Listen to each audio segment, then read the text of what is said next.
Orang Malaysia 30 juta. Tapi orang Malaysia ni berani. Orang Malaysia ni aku betul-betul prospek satu je. Semangat. Kalau kata A. Kalau kata dia buat.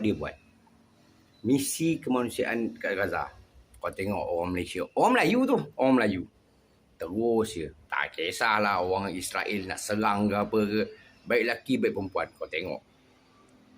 Orang Melayu. Ada orang Indonesia yang kata 300 juta pergi patah balik takut. Takut.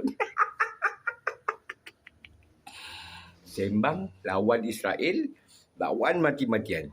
Tapi patah balik takut.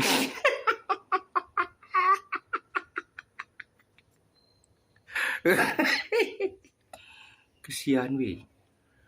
Orang Melayu steady. Kena tangkap lah. Kena penjara lah. Sebab tu orang Malaysia ni. Dia bukan main cakap kosong je. Dia keluar cakap, dia buat. Jadi aku respect pada Malaysia yang pergi sana untuk Gaza. Pada orang Indonesia tau. Yalah weh. Yalah balik lah. Buat berat kapal je.